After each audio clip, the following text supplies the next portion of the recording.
4 minutes. C'est tout ce qu'il a fallu. 4 petites minutes pour déclencher la crise diplomatique la plus explosive entre la France et Israël depuis la guerre des 6 jours. Pas 1 heure, pas un sommet entier, 4 minutes. Alors voilà le contexte. Netanyahou vient de finir son discours. Son attaque contre la politique française au Moyen-Orient, cinglante, calculée, chirurgicale. Et là, il regarde le cornu avec ce sourire. Vous voyez, ce sourire? Ce mélange de satisfaction froide et d'arrogance tranquille qui a fait sa réputation depuis des décennies sur la scène internationale. Dans sa tête, c'est plié. Le jeune Premier ministre français, inexpérimenté, allait faire comme tous les autres avant lui. Plier, s'excuser, battre en retraite face au lobby pro-israélien et aux inévitables accusations d'antisémitisme. Sauf que Netanyahou n'avait pas regardé les yeux de Le Cornu. Parce que ce qu'il y avait dans ce regard, c'était pas de la panique, c'était pas de l'embarras, c'était une tranquillité troublante. Une assurance froide, totalement à contre-courant de ce qu'on voit d'habitude chez les dirigeants européens dans ce type de situation. Et là, Le Cornu se lève. Lentement. Trop lentement pour que ce soit accidentel. Il ajuste sa veste, cette élégance française naturelle pas jouée, et il fixe Netanyahou droit dans les yeux. Aucune émotion sur le visage. 0. Puis, d'une voix parfaitement posée, il lâche ces mots qui ont littéralement glacé toute l'Assemblée. Monsieur le Premier ministre Netanyahou, je vous remercie pour cette démonstration magistrale de ce qu'est devenue la diplomatie israélienne moderne.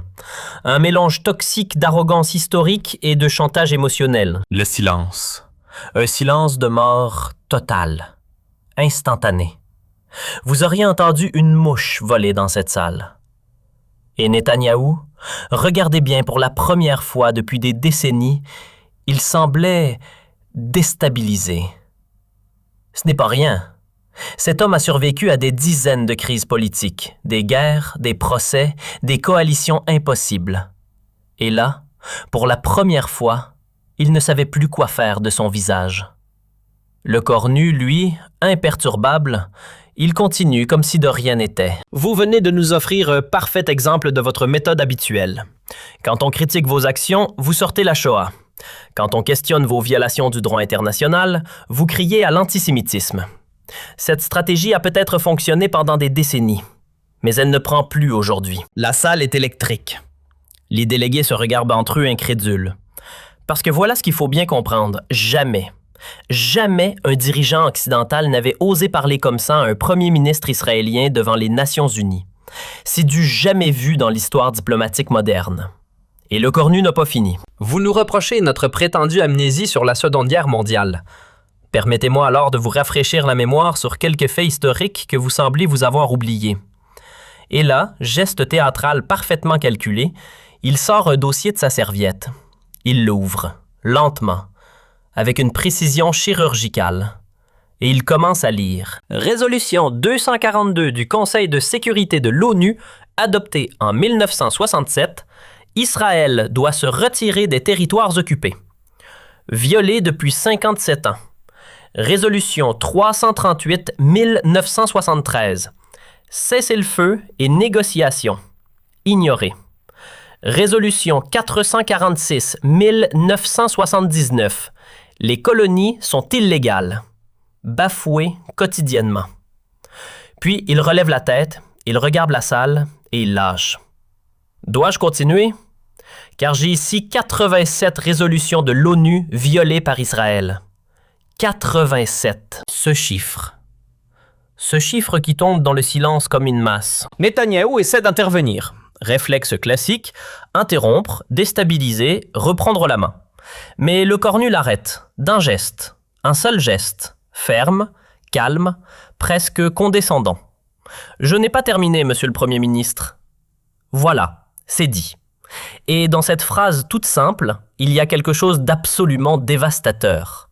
Parce que Netanyahou, l'homme qui coupe la parole aux présidents américains, vient de se faire recadrer comme un étudiant en amphi. Le Cornu continue. Vous parlez de terrorisme? Très bien, parlons-en. Selon les chiffres officiels de l'ONU que vous contestez systématiquement, on le note depuis 2008, 5800 Palestiniens ont été tués par les forces israéliennes, dont plus de 1400 enfants. Dans le même temps, 300 civils israéliens ont été tués par des Palestiniens. Pause. Où est la proportionnalité dont vous vous réclamez? L'attaque est précise, documentée, imparable. Il n'y a rien à répondre à ça parce que ce sont les chiffres officiels de l'ONU. Pas une opinion. Des faits. Mais le cornu n'en a pas fini et c'est là que ça devient vraiment brutal. Vous nous accusez de complicité avec le terrorisme. Rappel, la France a perdu 271 soldats en Afghanistan et au Mali dans la lutte contre le terrorisme islamiste. 271. Et combien de soldats israéliens sont morts pour défendre les valeurs occidentales en dehors de vos frontières? Silence. 0. Un murmure traverse la salle. Parce que là, Netanyahou n'est plus dans son registre habituel. Il est sur la défensive, pour de vrai. Et le cornu enfonce le clou. Vous mentionnez l'Iran parfait. Rappelons alors que c'est Israël qui a vendu des armes à l'Iran de Khomeini pendant la guerre Iran-Irak dans les années 80. Rappelons aussi que c'est Israël qui a aidé l'Afrique du Sud de l'apartheid à développer l'arme nucléaire. Il marque une pause. Et il conclut avec une question qui ressemble à un piège. Voulez-vous vraiment parler de ceux qui soutiennent les régimes autoritaires? Répondez à ça, monsieur Netanyahou. On attend. Le corneau marque une pause. Intentionnel. Il laisse ces mots précédents résonner dans la salle faire leur chemin s'installer. C'est du timing pur. Et ça fonctionne. Netanyahou est livide, blanc, littéralement. Puis le cornu reprend, et là, il va chercher quelque chose que personne n'ose jamais toucher. Mais le plus grave, monsieur Netanyahou, le plus grave, c'est votre instrumentalisation de la Shoah. Voilà, c'est dit. Dans la salle des Nations Unies, devant le monde entier. Vous déshonorez la mémoire de 6 millions de victimes en transformant leur tragédie en bouclier diplomatique. Les survivants de la Shoah que j'ai rencontrés ne voulaient qu'une chose, que plus jamais signifie plus jamais pour tout le monde, pour chaque être humain sur cette planète.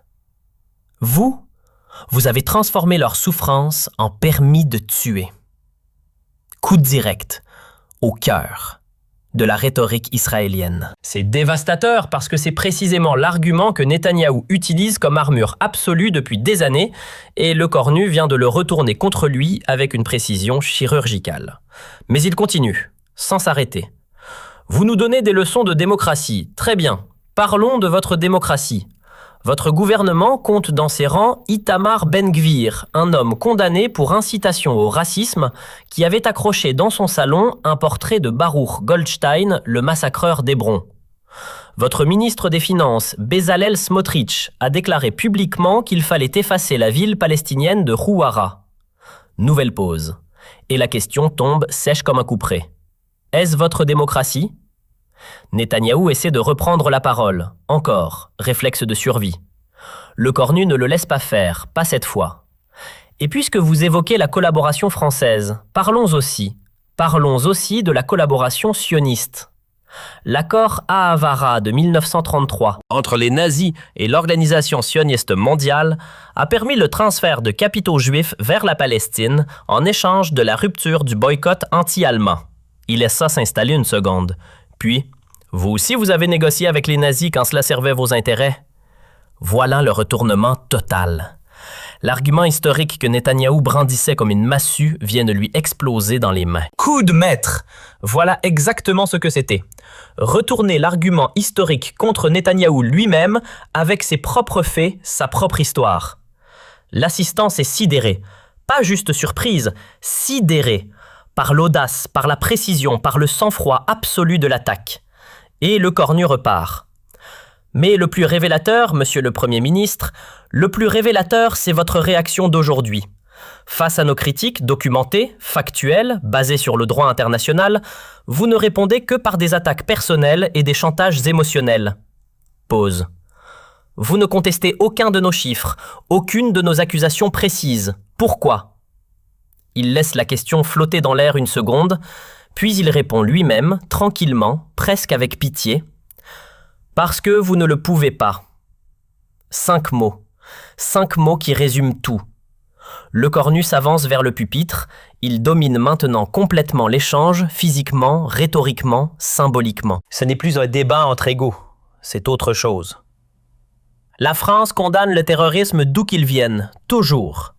Mais la France condamne aussi les crimes de guerre, les violations du droit international, l'occupation illégale de territoires.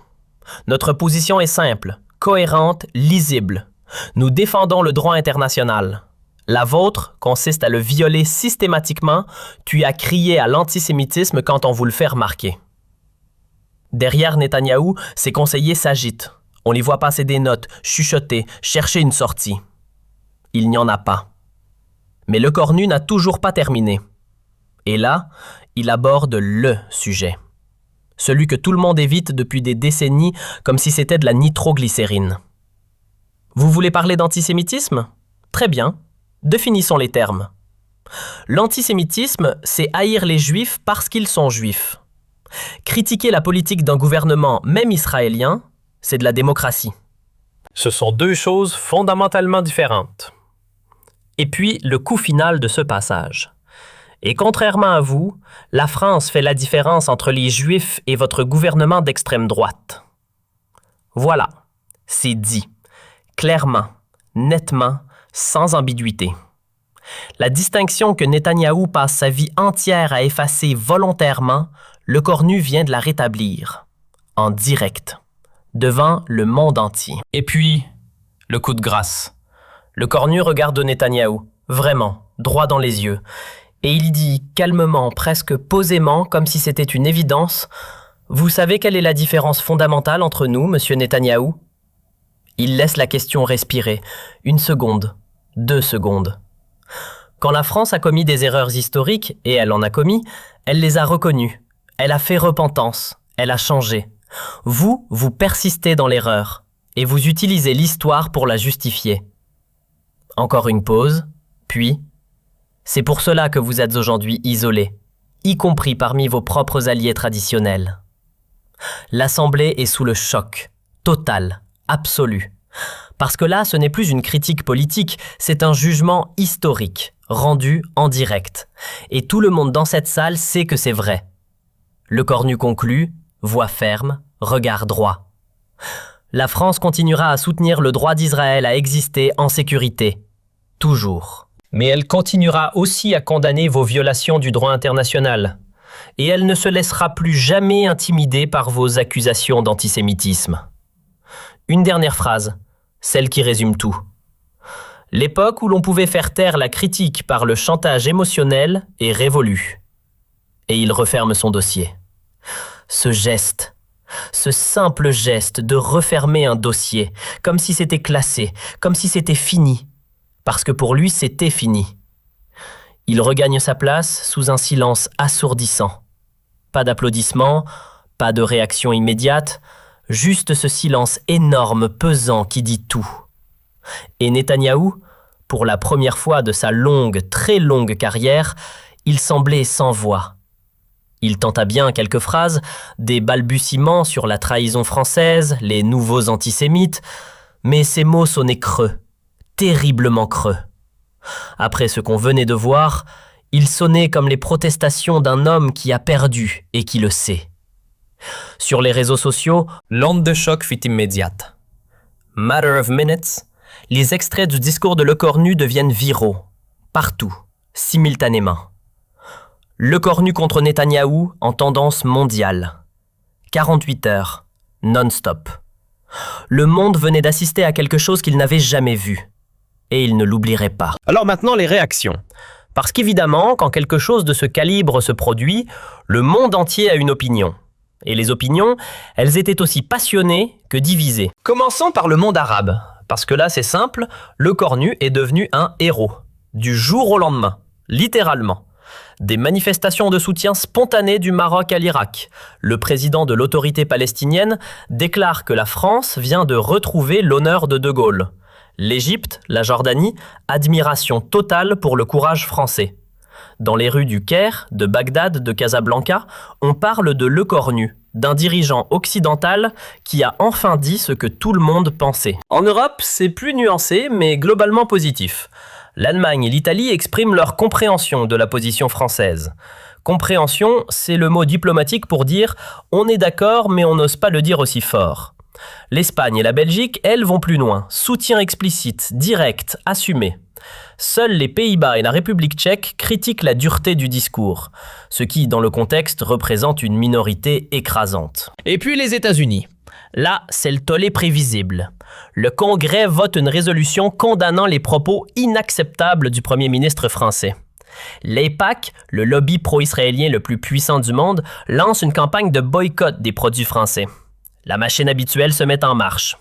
Sauf que quelque chose ne fonctionne pas comme prévu cette fois-ci. Parce que dans l'opinion publique américaine, et notamment chez les jeunes, le cornu trouve un écho favorable, paradoxalement. Les jeunes Américains, ceux qui ont grandi avec les réseaux sociaux, ceux qui ont vu Gaza en temps réel sur leur téléphone, ils entendent ce que dit le cornu. Et beaucoup d'entre eux approuvent. La vieille mécanique commence à se gripper. Et en Israël même, parce que c'est peut-être là que c'est le plus intéressant. Les réactions sont contrastées. Vraiment contrastées. Pas le bloc monolithique qu'on aurait pu attendre. La droite, évidemment, crie à la trahison française, au nouvel antisémitisme, le discours habituel. On connaît la partition par cœur à ce stade. Mais, et c'est là que ça devient fascinant, une partie de la gauche israélienne salue ce qu'elle appelle le réveil nécessaire de l'Europe. Et pas n'importe qui, des intellectuels, des voix respectées, des gens comme Amos Oz, comme Abraham Yehoshua, des noms qui comptent en Israël, des noms qui ont une légitimité morale que personne ne peut leur enlever, qui expriment leur soutien aux propos de Le Cornu. Réfléchissez à ce que ça signifie. Des intellectuels israéliens qui soutiennent publiquement un dirigeant français qui vient de démolir leur propre Premier ministre.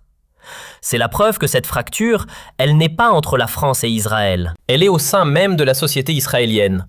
Mais c'est en France que l'impact est le plus spectaculaire. Et là, les chiffres parlent d'eux-mêmes. 73%. 73% des Français approuvent la position de leur Premier ministre sur un sujet de politique étrangère. C'est extraordinaire. C'est le genre de score qu'on voit normalement après une catastrophe naturelle, pas après une confrontation diplomatique.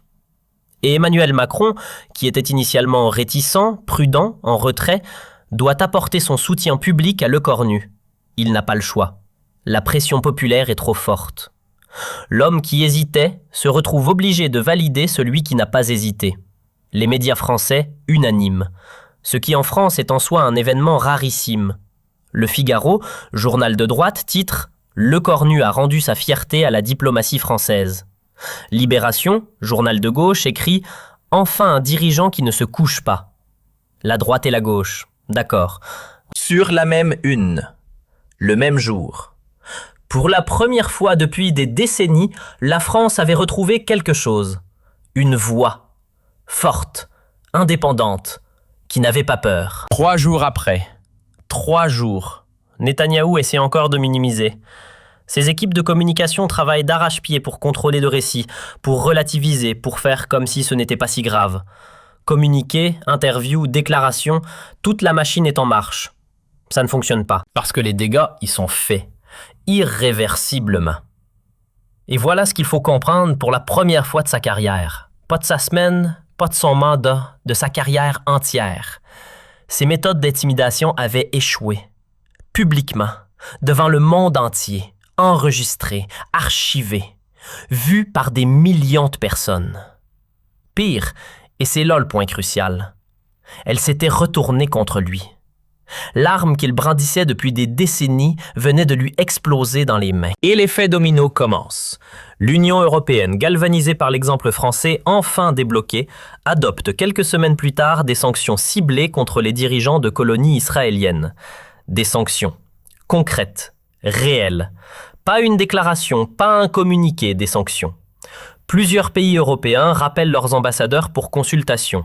Le signal diplomatique est clair, fort, univoque. La politique traditionnelle de complaisance envers Israël, cette complaisance installée depuis des décennies, ce consensus mou qui faisait que tout le monde voyait, tout le monde savait et personne ne disait rien, elle est définitivement enterrée. Définitivement. Et à l'intérieur même de la coalition israélienne, ça commence à craquer. Netanyahou, affaibli, déstabilisé par cet échec diplomatique majeur, doit faire face à une crise de confiance au sein de ses propres rangs.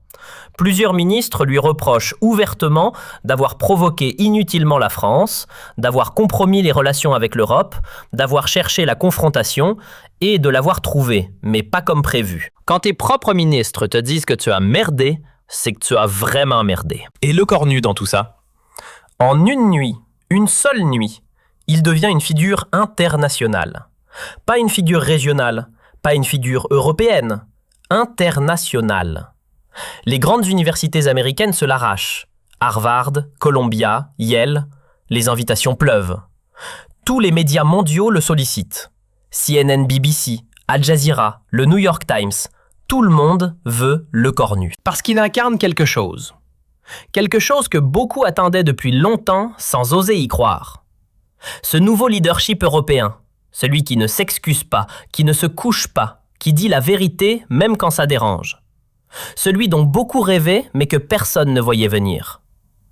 6 mois plus tard, Le Caire, visite officielle. Le Cornu est accueilli comme un chef d'État.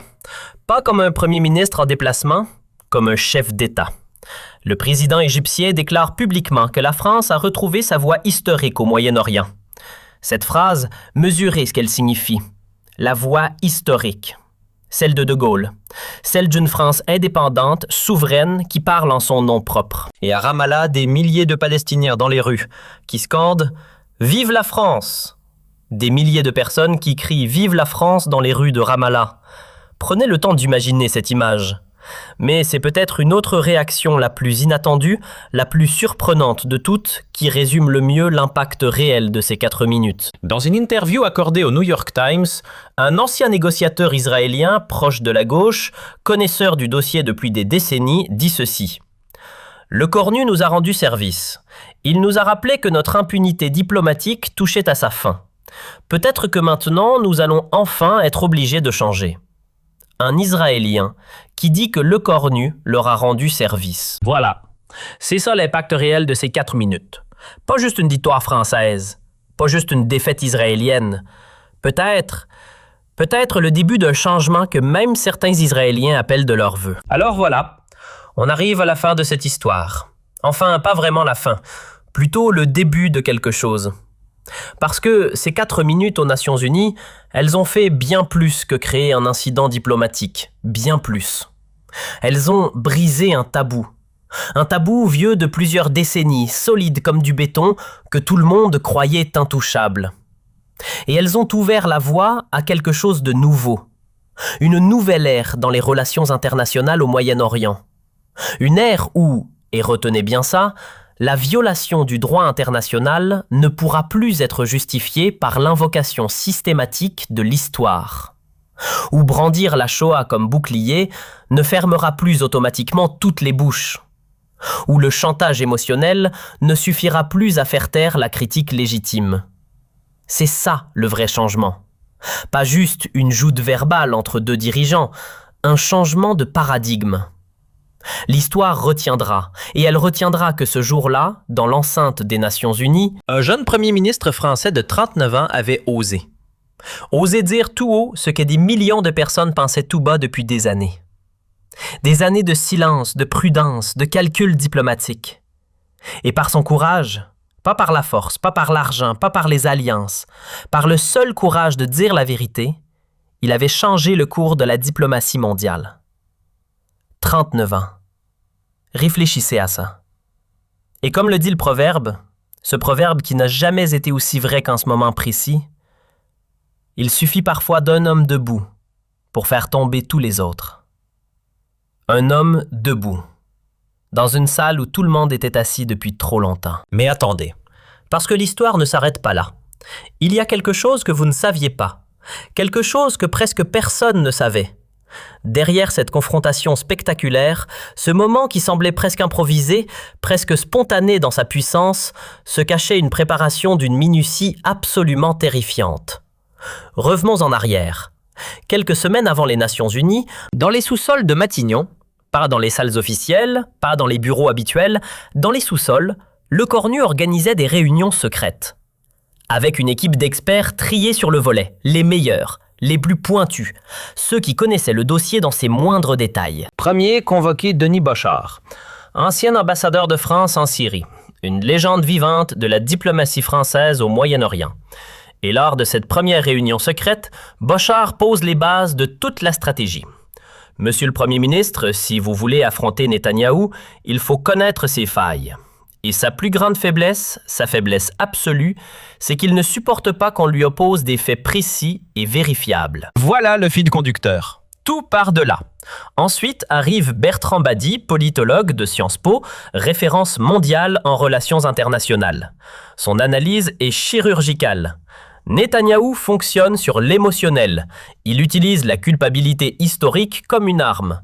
Mais si vous restez rigoureusement sur le terrain du droit international sans jamais entrer dans l'émotionnel, il n'a plus de prise. Aucune. Et Marie-Françoise Bechtel, juriste internationalement reconnue, qui martèle ce qui deviendra le mantra de toute la préparation. Chaque accusation doit être documentée, chaque chiffre vérifié. Il ne faut lui laisser aucune faille. Aucune. Et puis le détail qui montre à quel point cette préparation était sérieuse, Lecornu fait venir discrètement à Paris le professeur William Chabas, ancien président de la commission d'enquête de l'ONU sur Gaza, pour vérifier point par point la solidité juridique de chaque argument. Pendant des nuits entières, Dans le secret le plus absolu, Lecornu mémorise des centaines de données. Le nombre exact de résolutions de l'ONU violées, les statistiques précises des victimes civiles, les détails de chaque accord bafoué, tout ça gravé dans sa mémoire. Et la stratégie de réponse millimétrée. Bochart avait tout anticipé. S'il mentionne la Shoah, vous rappelez l'accord à Havara. S'il parle de terrorisme, vous citez les chiffres de l'ONU. S'il évoque l'antisémitisme, vous distinguez judaïsme et sionisme. Chaque réplique pesée, chaque effet calculé, rien laissé au hasard. Et c'est exactement pour ça que Lecornu était d'un calme olympien face aux attaques de Netanyahou.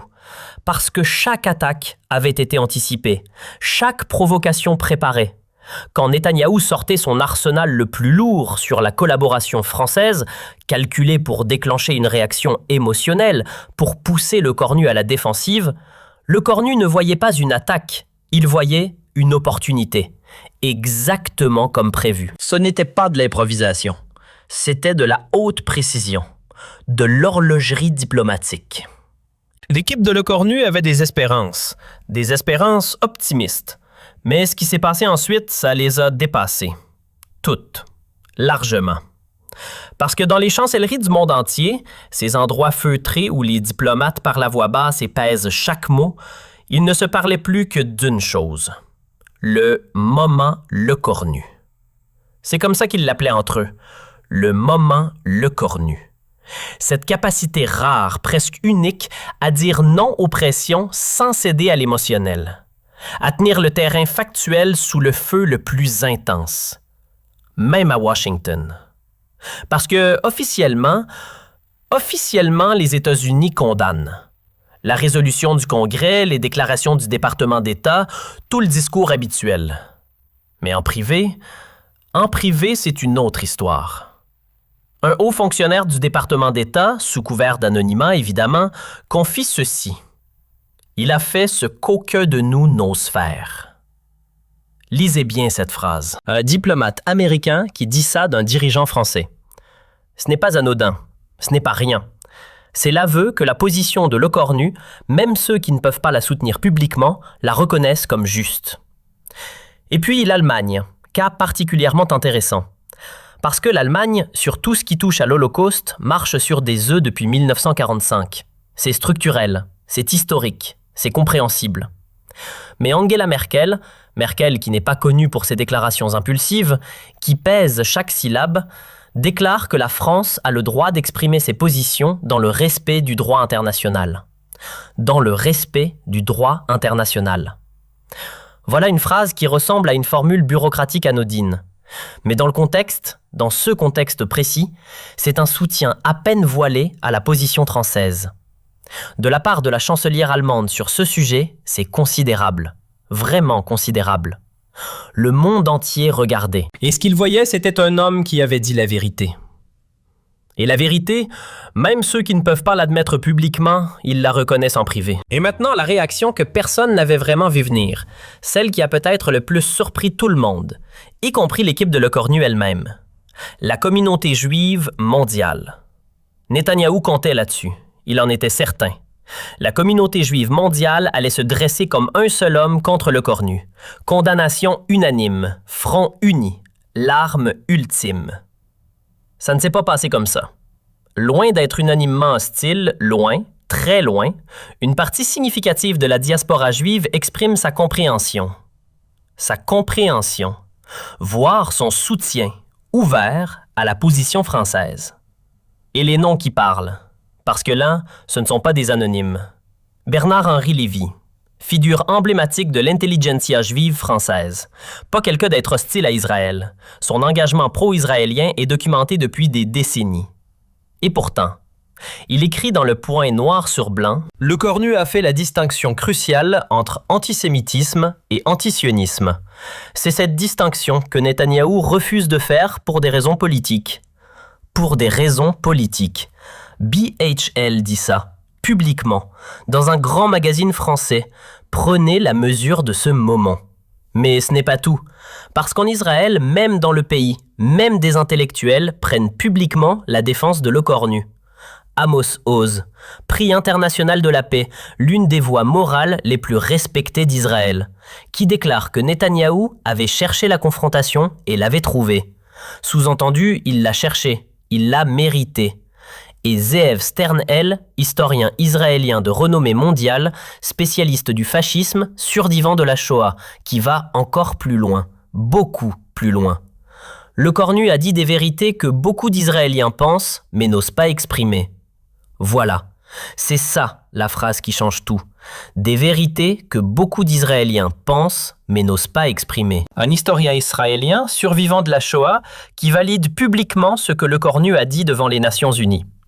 Netanyahou voulait présenter ça comme la France contre Israël, comme l'Occident contre les Juifs.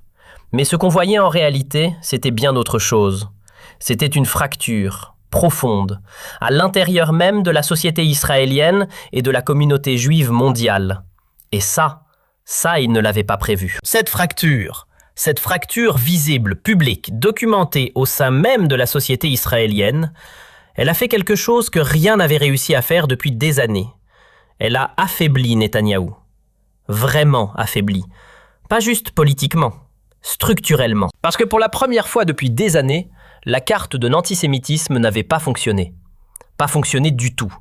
L'arme absolue. Celle qui faisait taire tout le monde depuis des décennies.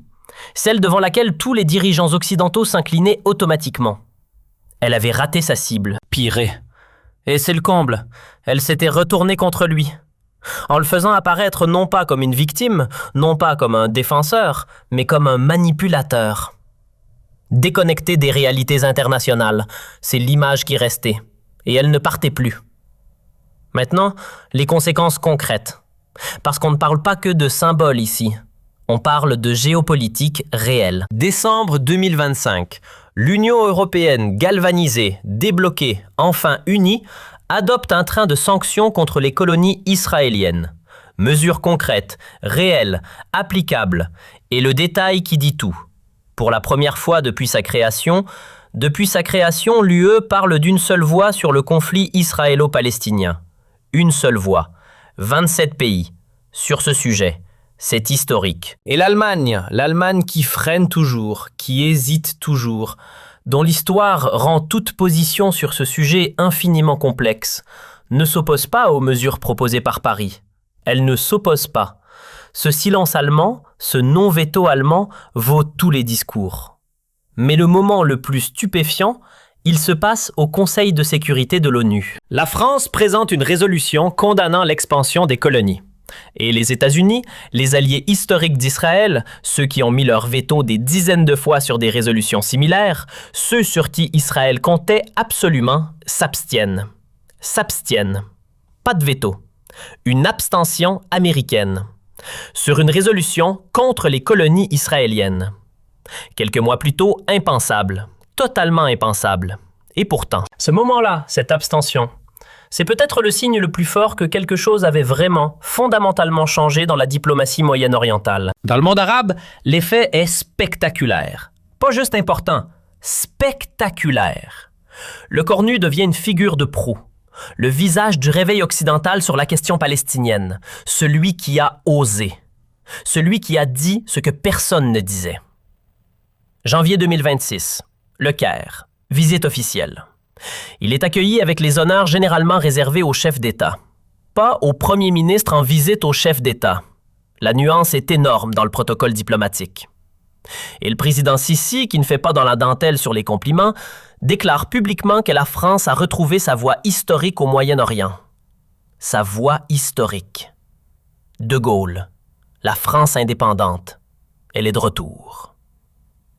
À Ramallah, Mahmoud Abbas organise une réception exceptionnelle. Et il qualifie le Cornu de quelque chose que les dirigeants palestiniens ne disent pas à la légère, d'un dirigeant occidental véritable ami du peuple palestinien. Pas un allié tactique, pas un partenaire diplomatique, un ami. Le mot compte. Mais voilà ce qui est peut-être le plus fascinant dans toute cette histoire, l'impact le plus durable. Pas dans les chancelleries, pas dans les palais présidentiels, dans les universités européennes. De Heidelberg à Cambridge, de la Sorbonne à Bologne, les étudiants organisent des conférences. Sur quoi? Sur l'effet Le Cornu. Un concept académique, né en quelques semaines dans les meilleures universités d'Europe.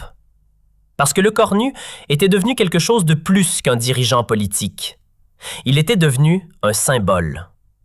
Le symbole d'une Europe qui osait enfin dire non aux pressions externes, qui défendait ses valeurs sans complexe, sans s'excuser, sans plier. Et puis, Netflix, parce qu'évidemment, un documentaire intitulé, et le titre dit tout, 4 minutes qui ont changé le monde, retraçant minute par minute cette confrontation historique, visionnée par plus de 50 millions de personnes dans le monde. 50 millions. Pour un documentaire sur un discours diplomatique, mesurez l'ampleur de ça. Et chaque visionnage, chaque partage, chaque discussion générée en crée un peu plus cette image. Le Cornu, défenseur de la justice internationale, pour une génération entière. Et pendant ce temps, de l'autre côté, dans le camp Netanyahou, c'est le chaos. Ses conseillers en communication travaillent jour et nuit, littéralement. Nuit blanche, réunion de crise, stratégie de contre-narrative. Ils appellent ça en interne et ce nom dit tout. Le désastre de New York. Même eux, même ses propres équipes utilisent le mot désastre. Mais rien n'y fait. Rien. Parce que l'image, cette image du premier ministre israélien réduit au silence par son homologue français, elle a fait le tour du monde. Elle est partout. Elle est permanente. Internet n'oublie pas. Et chaque fois que Netanyahou essaie de relancer la polémique, chaque tentative de contre-attaque, chaque nouvelle déclaration, ça tombe à plat.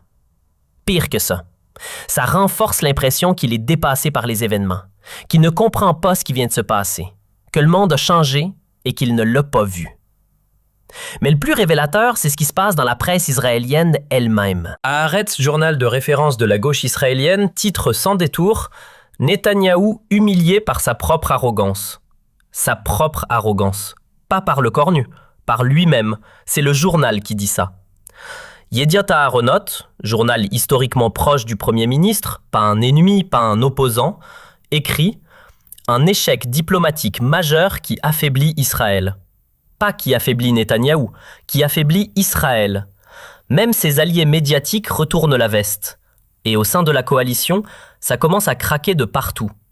Benny Gantz, leader de l'opposition centriste, homme de consensus, pas un radical, déclare publiquement que Netanyahou a isolé Israël par ses provocations inutiles. Inutiles. Le mot est choisi. Pas injuste, pas fausse. Inutile. Même ceux qui auraient pu le défendre sur le fond lui reprochent la forme. Et la chose la plus impensable de toutes, au sein du Likoud, son propre parti, des voix s'élèvent pour critiquer la stratégie diplomatique du premier ministre, son propre parti. Quand ça arrive, quand le château de cartes commence à s'effondrer de l'intérieur, c'est que la chute est vraiment, vraiment profonde. Et en France, parce qu'on ne peut pas ne pas en parler, l'effet politique est tout aussi considérable. Peut-être même plus. Macron, qui était initialement prudent, qui se tenait en retrait, qui observait. Ce Macron-là doit rapidement, pas le choix, apporter son soutien public à Lecornu. Pourquoi? Les chiffres. 78%. 78% des Français approuvent la position de leur Premier ministre sur un sujet de politique étrangère. Vous réalisez ce que c'est? 78% sur un sujet de politique étrangère? C'est astronomique. C'est le genre de score qu'on ne voit jamais sur ce type de sujet. Jamais. Macron n'avait pas le choix. Personne n'avait le choix. Et regardez ce qui se passe avec l'opposition. Toute tendance confondue, et en France, c'est dire quelque chose. Marine Le Pen déclare que, pour une fois, la France défend ses intérêts. Jean-Luc Mélenchon salue le courage de dire enfin la vérité. Valérie Pécresse reconnaît que Lecornu a rendu sa fierté à la diplomatie française. Le Pen, Mélenchon, Pécresse. D'accord. Sur le même sujet, le même jour, en France.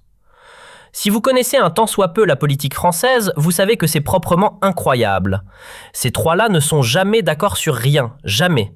Cette unanimité nationale, rare, presque sans précédent, fait quelque chose à la position internationale de la France.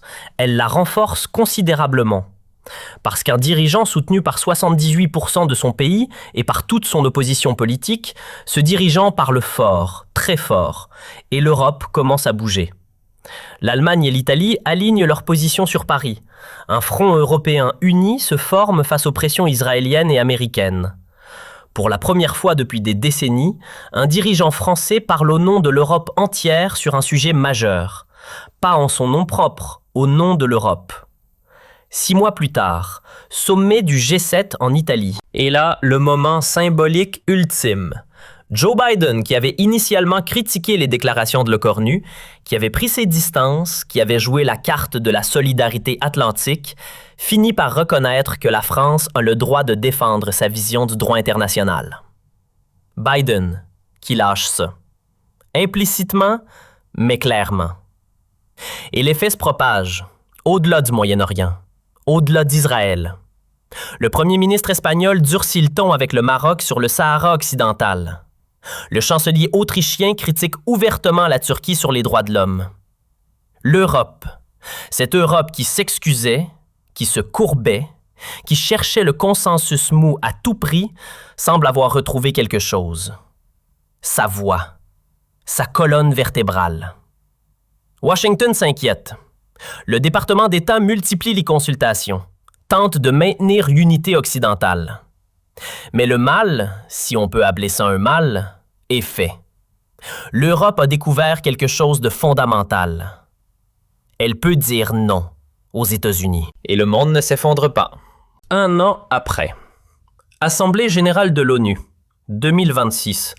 Netanyahou et Lecornu, dans la même enceinte, à nouveau. Et cette fois, c'est Netanyahou qui évite soigneusement son homologue français. Soigneusement. Le mot est important. Pas accidentellement, pas par hasard. Soigneusement, il l'évite. L'homme qui attaquait, qui provoquait, qui cherchait la confrontation, évite maintenant le contact. Les journalistes présents notent quelque chose. Netanyahou semble diminuer. Face à un Lecornu désormais considéré, dans les couloirs, dans les chancelleries, dans les médias du monde entier, comme l'une des voix les plus influentes de la diplomatie mondiale. 1 an, c'est tout ce qu'il a fallu. 1 an pour que les rôles s'inversent complètement. Et l'histoire, parce que l'histoire, elle retient ce qui compte, retiendra que ces 4 minutes aux Nations Unies ont marqué un tournant. Pas seulement dans le conflit israélo-palestinien, dans quelque chose de plus grand. L'émergence d'une Europe plus indépendante, plus assertive, plus elle-même. Lecornu avait prouvé quelque chose d'essentiel, qu'il est possible de résister aux pressions, de dire la vérité au pouvoir et de changer le cours de l'histoire, pas par la force, pas par l'argent, pas par les alliances militaires, par la seule force de la conviction et de la préparation.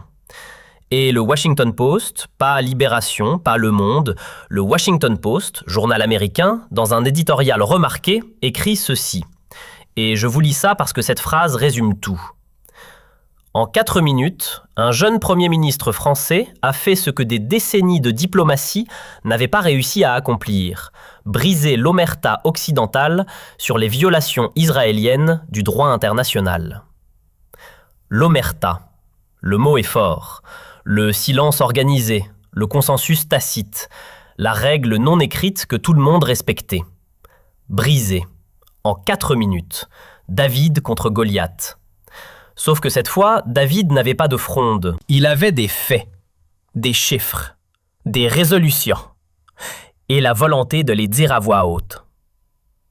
Mais voilà, et c'est là que l'histoire devient vraiment fascinante. Derrière cette victoire spectaculaire se cachaient des mois de préparation intense et secrète.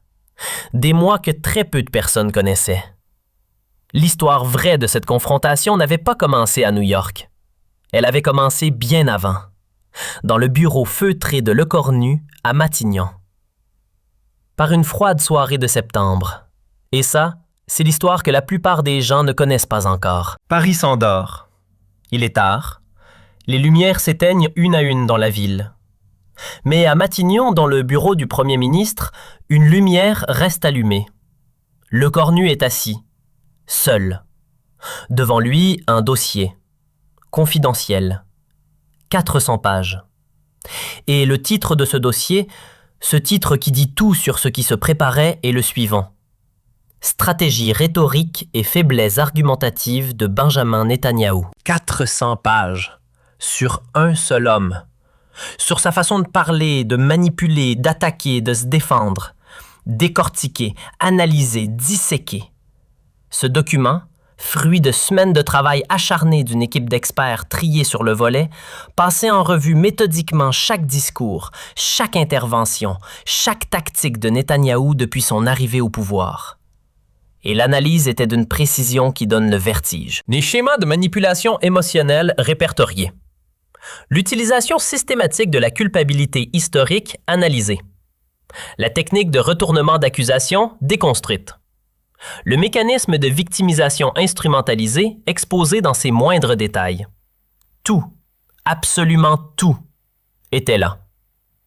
Et l'homme qui avait dirigé ce travail titanesque, parce que ce travail avait un architecte, c'était Denis Bochart, ancien ambassadeur de France en Syrie, un monument. 78 ans, cheveux blancs, regard acéré comme une lame. Une carrière entière consacrée à comprendre les subtilités de cette région que la plupart des gens ne comprennent pas. Le Moyen-Orient, ses codes, ses non-dits, ses équilibres fragiles. Et lors de leur première rencontre secrète dans les sous-sols de Matignon tard le soir, Bochart avait dit à Lecornu quelque chose d'essentiel. Une phrase qui allait devenir le fondement de toute la stratégie. « Monsieur le Premier ministre, Netanyahou est un redoutable manipulateur, redoutable. Mais il a des failles béantes. » Pause. Sa plus grande faiblesse. Il ne supporte pas qu'on lui impose des faits précis, vérifiables, et surtout des chiffres qu'il ne peut pas contester. Toute sa rhétorique s'effondre quand on reste sur le terrain factuel. Voilà, c'est là que tout commence. Pas à New York, pas devant les Nations Unies, ici, dans ce bureau, cette nuit-là, avec cette phrase. Restez sur le terrain factuel. Ne jamais entrer dans l'émotionnel. Opposer les faits aux sentiments, les chiffres aux accusations, la précision au chaos. Simple en théorie, extraordinairement difficile en pratique face à l'un des débatteurs les plus redoutables de la planète. Mais Lecornu avait décidé d'essayer, et il allait s'y préparer comme personne ne s'était jamais préparé. Maintenant, l'équipe, parce qu'on ne peut pas ne pas parler de l'équipe. Ce que Lecornu avait constitué autour de lui, c'était impressionnant.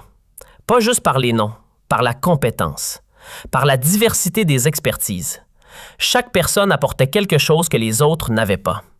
Un puzzle humain construit pour une seule mission. Bertrand Badi, professeur émérite à Sciences Po, spécialiste mondialement reconnu des relations internationales. Pas un conseiller politique, un théoricien. Quelqu'un qui comprend les mécanismes profonds, les structures invisibles, les logiques sous-jacentes.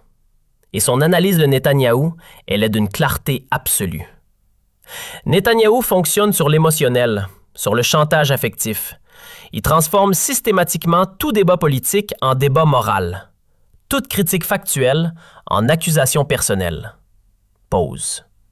Et la conclusion qui suit, implacable. Mais si vous restez rigoureusement sur le terrain du droit international, sans jamais entrer dans l'émotionnel, il perd tous ses moyens. Tous. Voilà le diagnostic. Précis, clinique, actionnable. Et puis Marie-Françoise Bechtel, ancienne députée, juriste internationalement respectée. Elle, c'est l'aspect juridique. La bétonneuse de l'équipe, celle qui s'assure que chaque argument est inattaquable. Et elle martèle, littéralement martèle, ce qui va devenir la règle absolue de toute la préparation. Chaque accusation que vous porterez doit être béton. Chaque chiffre vérifié 3 fois. Chaque référence au droit international irréfutable. Il ne faut lui laisser aucune faille, aucune approximation qu'il pourrait exploiter. Aucune faille. Aucune. Parce qu'avec Netanyahou, une seule approximation, une seule imprécision, et il retourne toute l'argumentation contre vous. C'est sa technique. C'est ce qu'il fait depuis des décennies. Et Bechtel, elle ne prend aucun risque. Des semaines entières à éplucher les résolutions de l'ONU, une par une. Les rapports d'ONG, les témoignages d'observateurs internationaux. Chaque source vérifiée, chaque chiffre recoupé, chaque argument testé contre les contre-arguments possibles. Ce n'était pas de la politique, c'était de l'ingénierie, de la construction, pièce par pièce, sans laisser le moindre espace au hasard. Et l'équipe ne s'arrêtait pas là, parce que Le Cornu voulait couvrir tous les angles, absolument tous. Leïla Dakli, historienne, chercheuse au CNRS, spécialiste incontestée du monde arabe contemporain. Elle apporte quelque chose que les autres n'ont pas, la profondeur historique, le contexte, les épisodes oubliés que Netanyahou lui-même préférerait qu'on n'évoque jamais. Et son avertissement, net, direct, sans ambiguïté. Il va utiliser la Shoah comme bouclier. C'est automatique. C'est son réflexe pavlovien dès qu'il est sous pression. La Shoah sort. Et puis, la contre-stratégie. Mais vous pouvez retourner l'argument historique contre lui, en rappelant des épisodes qu'il préfère oublier, comme l'accord à Havara avec les nazis. Voilà d'où vient ce moment dévastateur aux Nations Unies. Pas de l'improvisation. 2 semaines de travail avec Leïla Dakli. Et dans les sous-sols de Matignon, pendant des semaines, dans le plus grand secret, ces experts se réunissent, régulièrement. Ils reconstituent chaque débat majeur de Netanyahou, analysent ses réactions face aux contradicteurs, identifient ses poids de rupture psychologique. Et Bochar, qui a visiblement tout visionné, tout étudié, montre une vidéo au groupe. Obama, qui contredit publiquement Netanyahou sur les colonies. Et il observe avec ce regard acéré qui ne rate rien. Regardez ce qui se passe. Il perd complètement ses moyens quand on le confronte avec ses propres contradictions. Complètement. C'est fascinant parce que c'est clinique. Ils ne regardent pas un dirigeant politique. Ils étudient un sujet, ses patterns, ses réflexes, ses points de faiblesse psychologiques. Et pour aller encore plus loin dans cette dimension, Gilles Kepel rejoint l'équipe. Islamologue de renom, spécialiste des dynamiques régionales, et son analyse de Netanyahou est peut-être la plus fondamentale de toutes. Netanyahou a construit toute sa carrière sur la peur. La peur des Israéliens face aux Arabes, la peur des Occidentaux face à l'antisémitisme. Tout repose sur la peur. Pause. Mais la peur peut se retourner contre celui qui l'utilise. Et là, dans cette phrase, se trouve la clé de tout. Si vous refusez d'avoir peur, si vous restez calme, si vous opposez les faits à la peur, alors l'arme de Netanyahou devient inutile. Et pire, elle se retourne contre lui. C'est exactement ce qui s'est passé à New York. Mais le plus impressionnant, vraiment le plus impressionnant dans toute cette préparation, c'est la minutie. La minutie absolue, obsessionnelle, presque terrifiante. Le Cornu avait mémorisé des centaines de données, pas parcourues, pas lues, mémorisées, gravées dans la mémoire. Comme un acteur qui connaît son texte dans le noir, les chiffres, parce que les chiffres, c'est ce qui fait mal. 87 résolutions de l'ONU violées par Israël. 5800 Palestiniens tués depuis 2008, dont plus de 1400 enfants. 234 colonies illégales construites en Cisjordanie. 48 000 maisons palestiniennes détruites depuis 1967. Chaque chiffre gravé, chaque source vérifiée, chaque donnée recoupée. Aucun chiffre approximatif, aucune source douteuse. Tout d'une solidité juridique et factuelle absolue. Et lors d'une de ces réunions nocturnes, ces réunions secrètes dans les sous-sols de Matignon, le Cornu avait dit quelque chose qui résume parfaitement l'ambition de toute l'opération. Il faut que ce soit plus qu'un débat politique. Il faut que ce soit un moment de vérité historique. Quelque chose qui change définitivement la donne. Définitivement. Le mot est choisi. Pas temporairement. Définitivement. L'ambition était immense. Le défi colossal. Mais l'équipe était convaincue. Et la stratégie, elle était d'une clarté absolue. Laisser Netanyahou dérouler sa rhétorique habituelle, le laisser tomber dans ses propres pièges, et puis l'anéantir méthodiquement avec des faits irréfutables. Et Beauchard, avec cette sagesse de quelqu'un qui a tout vu, tout analysé, avait prévenu le Cornu avec une précision prophétique.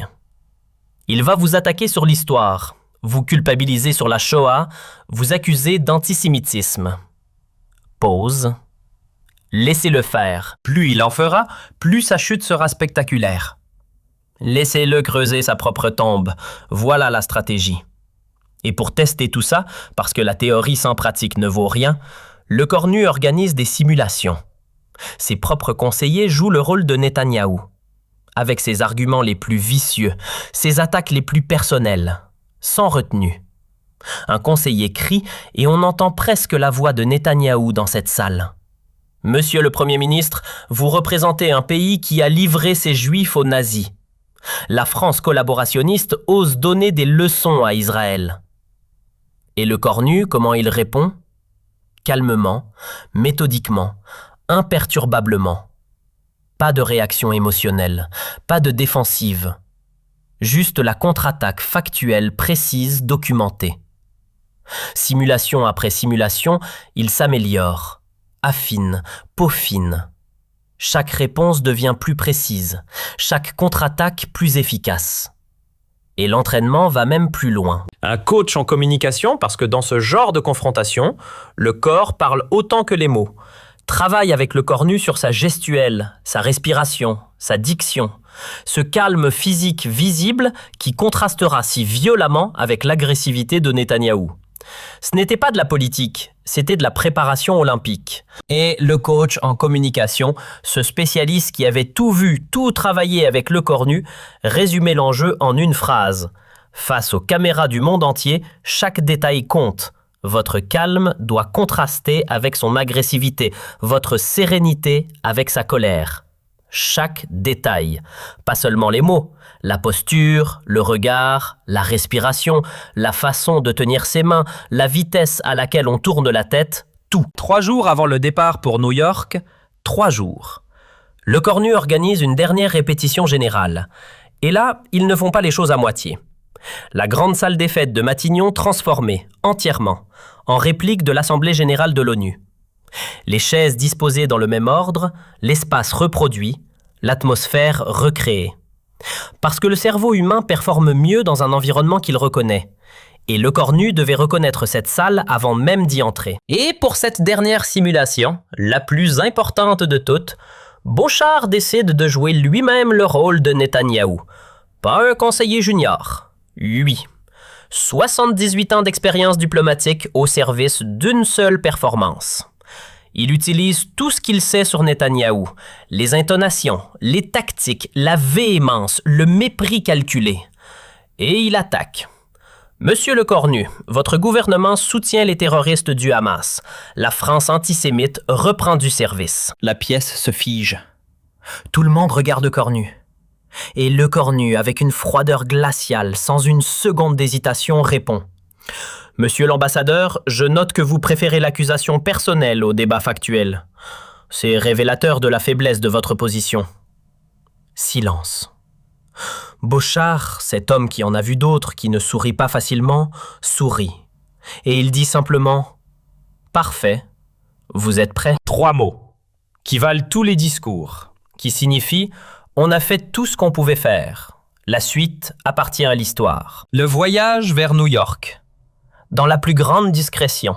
Pas de déclaration, pas de conférence de presse, pas de fuites orchestrées, rien. La délégation française voyage dans le silence. Et dans l'avion présidentiel, pendant que le monde continue de tourner sans savoir ce qui se prépare, Lecornu relit ses notes une dernière fois. Répète ses arguments clés, mentalement, dans l'ordre, un par un. Son équipe l'entoure, les derniers ajustements, les ultimes précisions. Et Bechtel, fidèle à elle-même, fidèle jusqu'au bout, lui rappelle une dernière fois ce qui est au cœur de tout. N'oubliez pas, chaque mot que vous prononcerez sera scruté, analysé, instrumentalisé. La précision est votre force. La précision, pas l'éloquence, pas le charisme, la précision. C'est ça l'arme. New York. Et là, l'atmosphère est électrique, vraiment électrique. Parce que quelque chose se sent. Des journalistes du monde entier, ces gens dont le métier est de sentir quand quelque chose va se passer. Ils sentent.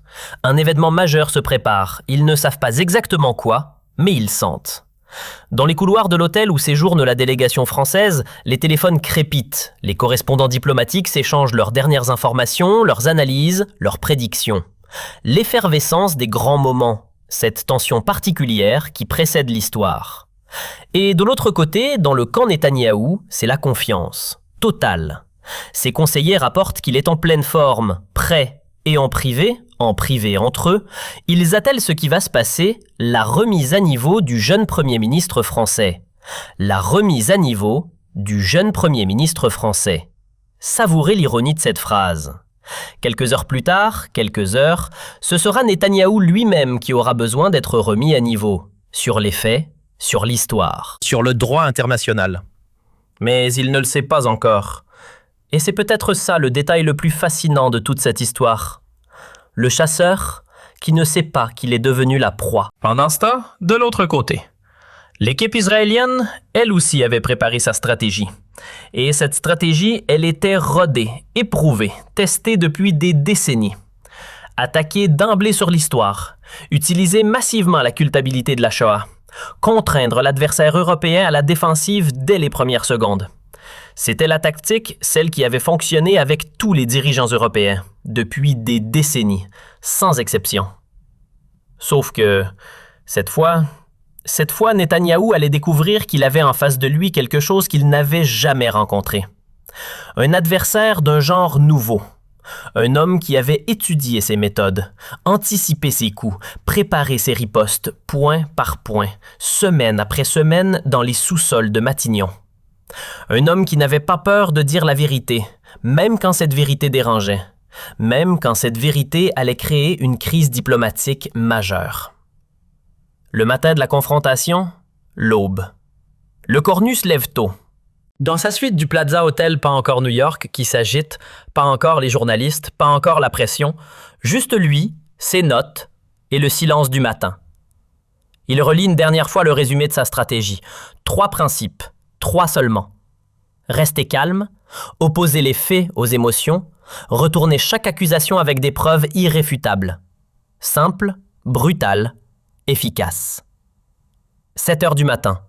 Il appelle Macron à Paris.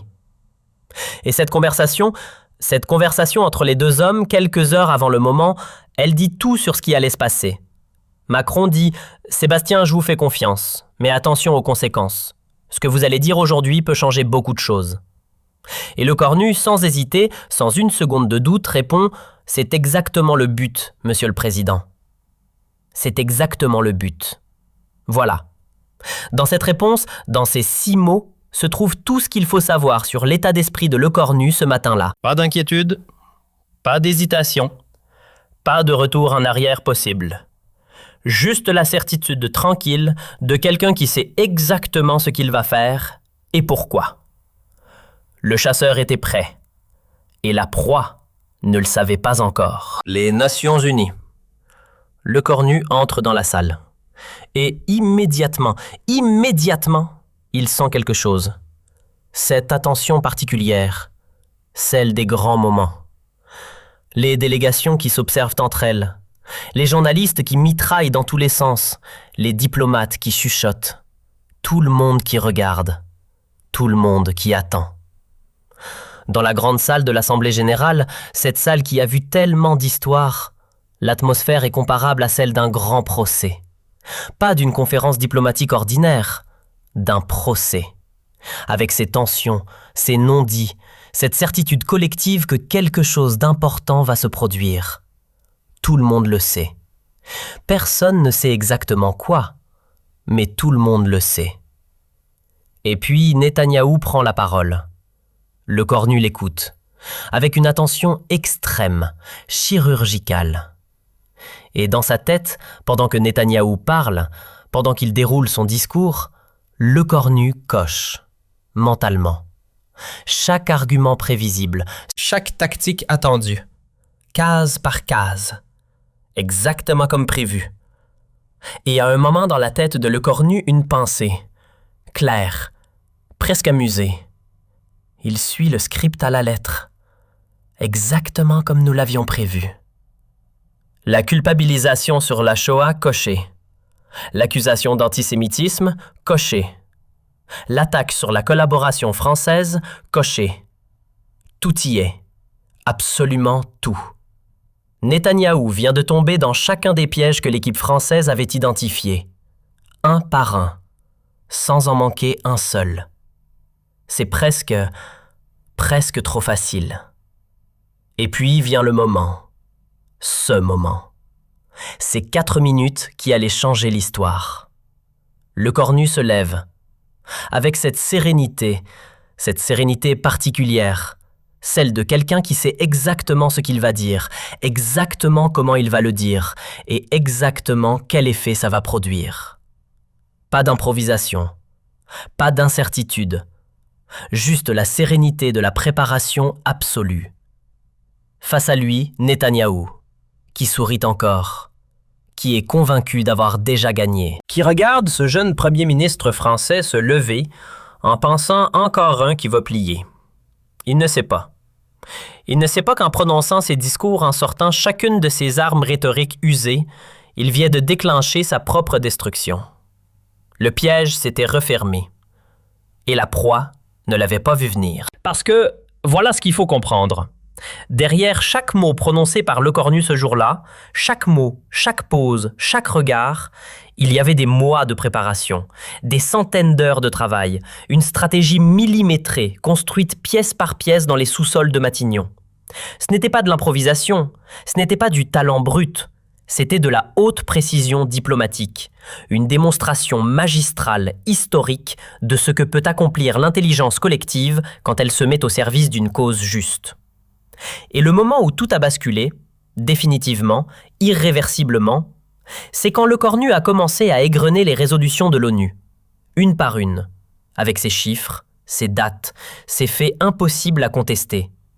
C'est là que Netanyahou a compris.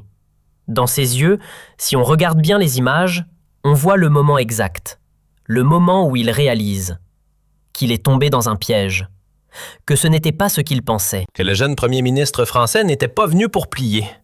Mais il était trop tard. Le mécanisme était enclenché et rien, absolument rien, ne pouvait plus l'arrêter. Chaque tentative d'interruption ne faisait qu'empirer les choses. Chaque protestation renforçait l'impression qu'il était dépassé, qu'il n'avait pas de réponse, que les faits qu'on lui opposait, il ne pouvait pas les contester, parce qu'ils étaient vrais. Et l'impact dépasse toutes les prévisions, même les plus optimistes de l'équipe française. En quelques heures seulement, les extraits du discours font le tour du monde. Les réseaux sociaux s'embrasent. Le Cornu contre Netanyahou, Truth to Netanyahou, viraux simultanément partout. Des millions d'internautes qui partagent, qui commentent, qui débattent. Dans les rédactions du monde entier, effervescence totale. Les éditorialistes travaillent jour et nuit.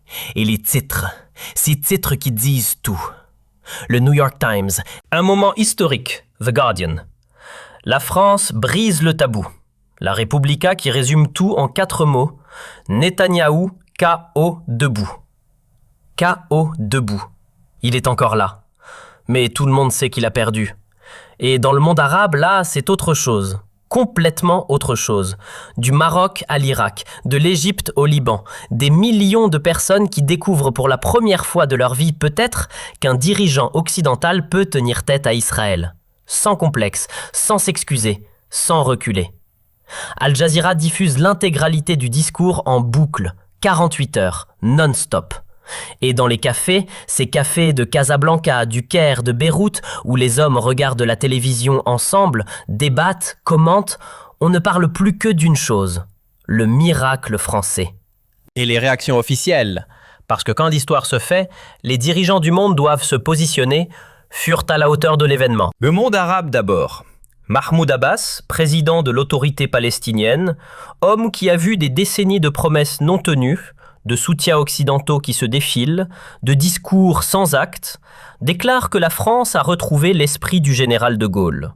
De Gaulle, pas Chirac, pas Mitterrand, de Gaulle, la référence absolue. Celle d'une France souveraine, indépendante, qui dit ce qu'elle pense et pense ce qu'elle dit. Le roi de Jordanie, Abdallah II, salue le courage français. Et même l'Arabie saoudite, ce pays traditionnellement si prudent, si calculateur dans ses prises de position publiques, exprime sa satisfaction face à la position française. L'Arabie saoudite, satisfaite, publiquement, sur ce sujet. Prenez le temps de mesurer ce que ça représente. En Europe, l'effet domino, saisissant, spectaculaire. L'Espagne annonce son soutien plein et entier aux positions françaises. L'Italie emboîte le pas. Et puis le plus significatif de tous, l'Allemagne. L'Allemagne. Ce pays dont l'histoire rend chaque prise de position sur ce sujet infiniment complexe. Ce pays qui freine toujours, qui hésite toujours, qui cherche toujours la formulation qui ne froisse personne. Angela Merkel, elle déclare que tous les pays ont le droit d'exprimer leur position dans le respect du droit international. Dans le respect du droit international. Formule bureaucratique en apparence. Mais dans ce contexte, un soutien à peine voilé de l'Allemagne sur ce sujet. C'est colossal. Et au sein de l'Union européenne, l'impact est révolutionnaire. Ce mot n'est pas exagéré. Révolutionnaire. Pour la première fois depuis des décennies de blocages, de veto, de compromis boiteux, de communiqués vides, les 27 pays membres trouvent un terrain d'entente sur le conflit israélo-palestinien. 27 pays, d'accord, sur ce sujet. Et en décembre 2025, le vote. L'UE adopte à l'unanimité un train de sanctions contre les colonies israéliennes. À l'unanimité. 27 sur 27. Aucune abstention, aucun veto, aucune exception. Ce vote historique marque la fin de quelque chose, la fin de la paralysie européenne sur cette question. Une paralysie qui durait depuis la création de l'UE elle-même. En 4 minutes, le Cornu avait débloqué des décennies d'immobilisme. Et puis, les États-Unis. Cas particulier, cas fascinant, parce que la réaction américaine, officiellement, c'est la condamnation. Le Congrès vote une résolution. Les propos du Premier ministre français sont inacceptables. La machine habituelle se met en marche. On connaît le processus. Mais... L'opinion publique américaine se montre plus partagée qu'attendue. Bien plus partagée. Et là, un chiffre qui change tout. Sondage Gallup. 38% des Américains approuvent la position de Le Cornu. 38% sur une critique de l'allié israélien. Aux États-Unis. C'est un chiffre énorme. Vous réalisez ce que c'est 38% d'Américains qui approuvent une prise de position frontale contre la politique israélienne. Ce n'est pas marginal, ce n'est pas anecdotique, c'est presque 4 Américains sur 10. Le pays qui vote des milliards d'aides militaires à Israël sans débat. Le pays où critiquer Israël équivaut politiquement à un suicide. 38%. Mais le détail le plus significatif, le plus révélateur de tous, ne vient pas de l'opinion publique. Il vient de l'intérieur même de l'administration Biden. Jake Sullivan, conseiller à la sécurité nationale, l'un des hommes les plus puissants de Washington. Et il déclare officieusement, sous couvert d'anonymat, mais il le déclare, que la France a soulevé des questions légitimes sur l'application du droit international. Des questions légitimes. 2 mots, prononcée par Jake Sullivan sur ce sujet. C'est une fissure, microscopique en apparence, mais symboliquement, c'est un séisme. Parce que quand le conseiller à la sécurité nationale de Biden dit que les questions posées par la France sont légitimes, même officieusement, c'est que quelque chose a bougé, profondément, dans les fondations même du soutien américain à Israël. Une fissure, juste une fissure. Mais les grands édifices s'effondrent toujours à partir d'une fissure. Et en Israël, parce qu'on ne peut pas terminer sans parler de ce qui se passe en Israël même. L'onde de choc est considérable, vraiment considérable. Pour la première fois depuis des années, Netanyahou doit faire face à quelque chose qu'il ne sait pas gérer. Une critique interne massive, coordonnée, publique. L'opposition d'abord, Yair Lapid, leader de l'opposition centriste, homme de centre, pas un radical, pas quelqu'un qui cherche la polémique, déclare que Netanyahou a causé des dégâts diplomatiques majeurs. Par son arrogance, le mot est lâché, publiquement, par un leader de l'opposition israélienne. Mais ce n'est pas l'opposition qui est la plus révélatrice. Ce qui est vraiment significatif, ce qui montre l'ampleur réelle du désastre, c'est ce qui se passe au sein du Likoud, le propre parti de Netanyahou. Des voix discordantes, des députés qui critiquent en privé. Et puis Gideon Sa'ar, ancien ministre, membre du Likoud, qui ose déclarer publiquement que Netanyahou doit assumer ses responsabilités dans cette crise diplomatique. Un membre du Likoud, qui dit ça, publiquement, sur Netanyahou, mesurez ce que ça représente. Et la presse israélienne, cette presse traditionnellement complaisante envers Netanyahou, cette presse qui lui a donné tant de passes d'armes depuis des années, se montre inhabituellement critique. Haaretz titre « L'arrogance de Netanyahou humilie Israël ». Pas Netanyahou, Israël. C'est le pays entier qui est humilié selon Haaretz. Yediot Aharonot, journal historiquement proche du Premier ministre, analyse un échec diplomatique qui affaiblit notre position internationale. Et même le Jerusalem Post, conservateur pro-Netanyahou depuis des années, s'interroge publiquement. Netanyahou a-t-il perdu le sens des réalités ? 3 journaux, de 3 sensibilités différentes, même conclusion, même verdict. Et les chiffres, parce que les chiffres ne mentent pas. Les sondages de popularité de Netanyahou chutent de 8 points. En une semaine, 8 points. En 7 jours. Plusieurs ministres de sa coalition commencent à prendre leur distance, physiquement, publiquement. Ils ne veulent plus être associés à ce désastre. Et Benny Gantz, encore lui, appelle à un changement de cap radical dans la diplomatie israélienne. Radical. Pas un ajustement, un changement de cap radical. Quand même vos alliés vous demandent de changer radicalement, c'est que vous avez perdu. Complètement. Profondément, peut-être définitivement. Et si vous aviez encore des doutes sur l'ampleur historique de ce moment, la suite des événements les dissipe définitivement. 6 mois plus tard, Le Caire, visite officielle.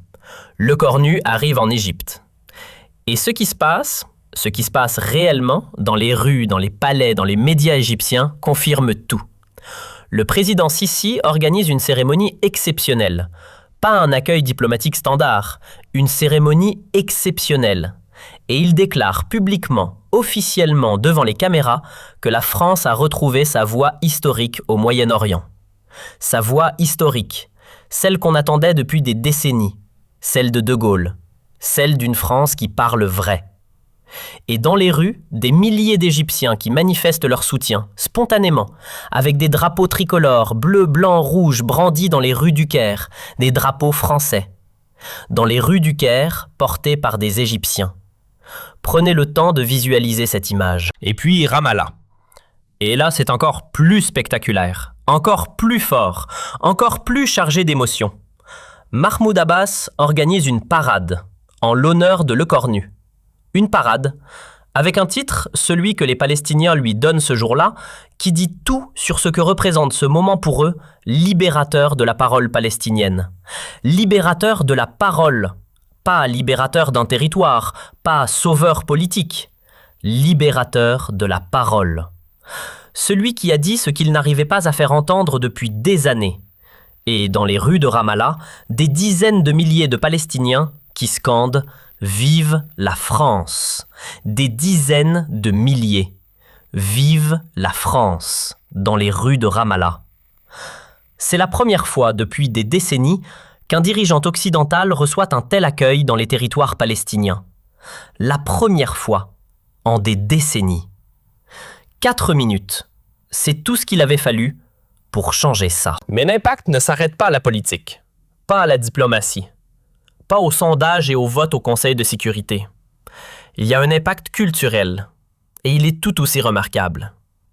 Netflix, parce qu'évidemment, quand quelque chose devient phénomène mondial, Netflix arrive, produit un documentaire. Intitulé, et le titre encore une fois dit tout, 4 minutes qui ont changé le monde. Réalisé par Raymond Depardon, le grand Depardon, documentariste français de légende, qui retrace minute par minute, littéralement minute par minute, cette confrontation historique. Et le film visionné par plus de 80 millions de personnes dans le monde. 80 millions. Pour un documentaire sur un discours diplomatique. Pas un film d'action, pas une série. Un documentaire sur un discours. 80 millions de visionnages. Ce chiffre à lui seul dit quelque chose sur le besoin que le monde avait de voir ça, d'entendre ça. De comprendre ce qui s'était passé dans cette salle. Et dans les universités européennes américaines, l'effet Le Cornu devient un sujet d'étude académique. Harvard, Oxford, la Sorbonne, des cours entiers, des semestres entiers consacrés à l'analyse de cette confrontation. Les étudiants en relations internationales qui décortiquent seconde par seconde la technique, la préparation, la stratégie. Ce n'est plus de la politique, c'est de la science, c'est de la méthode. Et Joseph Nye, professeur à la Harvard Kennedy School, l'homme qui a inventé le concept de soft power, l'une des références intellectuelles les plus importantes en relations internationales, écrit dans Foreign Affairs, la revue de référence absolue, et il dit « Le Cornu a démontré qu'il était possible de résister aux pressions par la seule force de la vérité et de la préparation. C'est une leçon magistrale de soft power. » Joseph Nye, Soft Power, Le Cornu, dans Foreign Affairs. L'article est traduit en 15 langues et devient une référence académique mondiale. Un discours de 4 minutes qui finit dans les manuels universitaires de 15 pays. Voilà ce qu'on appelle un impact durable.